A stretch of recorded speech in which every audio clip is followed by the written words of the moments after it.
নমস্কাৰ বন্ধুসকল, আজি মই আছোঁ খনাখুলিৰ নিজৰা পাৰ্ক তথা খনাখুলিৰ এই বনভোজস্থলীত। আৰু ইয়াতে আজি দেখা পাইছোঁ তেওঁলোকে মানে বনভোজস্থলীৰ যিখিনি কমিটি আছে তেওঁলোকে একগোট হৈছে আৰু চাফ চিকুণ কৰি আছে। দেখা পাইছোঁ আমাৰ খনাখুলি অঞ্চলৰ এজন অগ্ৰণী ব্যক্তি, প্ৰাক্তন সভাপতি গাঁও পঞ্চায়তৰ ৰজনী ৰায়, তেখেতে মন্তব্য জানিব বিচাৰিছোঁ আজি কি হৈ আছে আচলতে ইয়াতে। ঠিক আছে, ধন্যবাদ, সকলোকে ধন্যবাদ জনাইছোঁ। আগন্তুক 2026 নৱবৰ্ষৰ শুভেচ্ছাৰ অলপ জনাইছোঁ। আশা থাকিল অনাগত দিনত সকলোৰে সুখ শান্তি সমৃদ্ধি আৰু আনন্দৰে ভৰপূৰ হওক তাৰে কামনা কৰিছোঁ। লগতে এই আজি যে আমি ইয়াত সমবেত হৈছোঁ বা আমাৰ বিভিন্নজন ব্যক্তি ইয়াত আহিছে, এওঁলোকে আহিছে মানে এইটো কাৰণতে আহিছে যে এইখন হ'ল নিজৰা পাৰ্ক, আৰু এই নিজৰা পাৰ্কখন আমি প্ৰতি বছৰে চাফ চিকুণ কৰা হয় জানুৱাৰীৰ আগে আগে। গতিকে এইবেলিও আমি নৱবৰ্ষক আদৰাৰ কাৰণে আমি পূৰ্ণ প্ৰস্তুতিৰে মানে ইয়াত কাম আৰম্ভ কৰা হৈছে। আমি চাফ চিকুণ কৰি আছোঁ। আজি চূণ তেল অলপ মানে ঘঁহা পিহা কৰা হৈছে, এইবিলাক চলি আছে। আৰু আমাৰ এই আৰম্ভণি এতিয়া ধৰি লওক আমাৰ চলিয়ে থাকিব। ধন্যবাদ। ইয়াতে মোৰ আৰু এজন আছে অগ্ৰণী ব্যক্তি, আমাৰ ধনজিত ৰায়। আচ্ছা, ইয়াতে খনাখুলি নিজৰা পাৰ্কত মানুহে কি কাৰণে ইয়াতে অহাটো বিচাৰে, কি পাব তেওঁলোকে? মোৰ নাম শ্ৰী ধনজিত কুমাৰ ৰায়। আচলতে 2026 চনত আদৰাৰ কাৰণে আমি খনাখুলি নিজৰা পাৰ্কে পৰিচালনা সমিতিয়ে আমি পূৰ্ণ প্ৰস্তুতি চলাইছোঁ।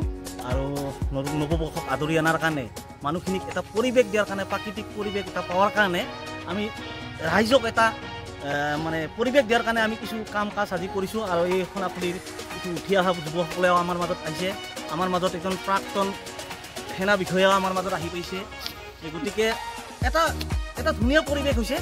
এই পৰিৱেশত সকলোকে আমি আপোনাৰ জৰিয়তে সকলোকে ইয়াতে আহি উপভোগ কৰাৰ কাৰণে, প্ৰাকৃতিক উপভোগ কৰাৰ কাৰণে বা বনভোজস্থলীত আমাৰ খনাখুলিনো কেনেকা কি এটা পৰিৱেশ আছে, ইয়াতে আহি এটা উপভোগ কৰাৰ কাৰণে আমি সকলোকে ইয়াৰ জৰিয়তে আহ্বান জনাইছোঁ আৰু নৱবৰ্ষৰ আগতীয়াকৈ শুভেচ্ছা জ্ঞাপন কৰিছোঁ। মই আৰু এজন দেখা পাইছোঁ প্ৰাক্তন সেনা বিষয়া, আচলতে সদ্য প্ৰাক্তন, কেইদিনমান আগতে তেওঁ ৰিটায়াৰ হৈ আহিছে, দুৰ্লভ নাৰায়ণ মেধি। তেখেতৰ পৰা জানিব বিচাৰিছোঁ যে এই খনাখুলি নিজৰা পাৰ্কত আচলতে মানুহবিলাকে আহিলে তেওঁলোকে কি পাব, মানে কিয় আহিব, অলপ ক'ব পাৰিব নেকি? হয়, নিশ্চয়, ধন্যবাদ জ্ঞাপন কৰিছোঁ। মোৰ পৰিচয়, মই লেফটেনেণ্ট কৰ্ণেল দুৰ্লভ কুমাৰ মেধি। জাষ্ট অলপ দিন আগতে মই ৰিটায়াৰ হ'লোঁ ইণ্ডিয়ান আৰ্মিৰ পৰা।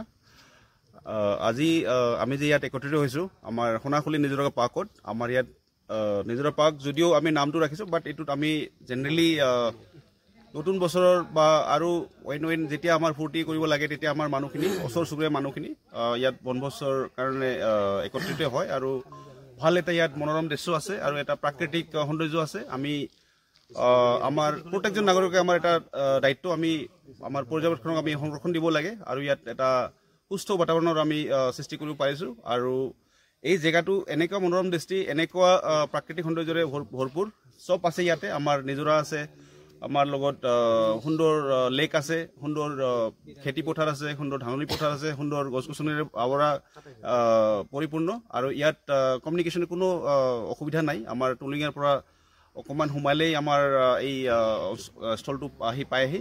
ইয়াতে নেটৱৰ্কিঙৰ একো অসুবিধা নাই, মোবাইল নেটৱৰ্ক পায়।